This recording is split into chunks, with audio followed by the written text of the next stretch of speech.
Tinapos na ba nina James Reid at Issa Pressman ang kanilang relasyon? Ito ang tanong ng mapang-usis ang netizens matapos nilang madiskubre na hindi na pina-follow ng dalawa ang isa't isa sa Instagram. Naglupa na rin sa social media ang mga screenshot ng netizens kung saan makikita na hindi na mahagilap ang pangalan nina James at Issa sa listahan ng mga naka-follow sa kanilang dalawa. Ngunit kung bibisitahin ang pareho nilang Instagram post ay hindi pa naman sila nagbubure ng kanilang mga larawang magkasama sa nasabing social media platform. Noong October 31, 2023, huling nakitang magkasama sina James at Issa nang dumalo sila sa Opulence Ball. September 8, eksklusibong nakapanayam ng PEP ang dalawa nang magkasama rin silang dumalo sa #PreviewBall 2023 na ginanap sa Manila Marriott Hotel, sa Pasay City.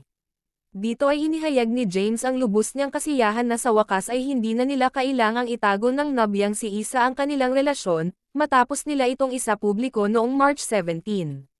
Pagtatapat noon nina James at Issa, masaya at in love sila sa isa't isa. Ani James, "There's no better way to say it. I'm very in love. I'm very happy." Para naman kay Issa, ang pagiging supportive nila sa bawat isa ni James ang isa sa magandang parte ng kanilang relasyon. Saad ng kapatid ni Yassi Pressman, "The best thing, like, the love that we have is we really support each other. I have my strengths, he has his, so we just help each other."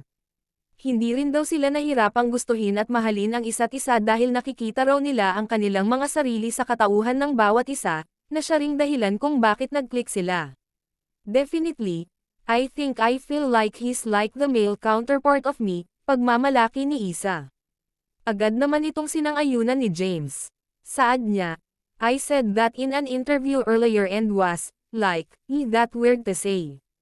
But, yeah, I feel, like, it's like she's the female counterpart of me. Yeah, but 6 months ago, we just really clicked and, we're very happy. It's been a crazy 6 months, roller coaster but super happy." Bukod sa pag-unfollow sa isa't isa nina James at Issa, isa rin sa napansin ng netizens na ang dating nobya ng aktor na si Nadine Lustre ay nananatiling pina-follow ni James. Kung mga ka-cheka anong masasabi nyo tungkol dito mag-comment lang sa baba, and don't forget to subscribe.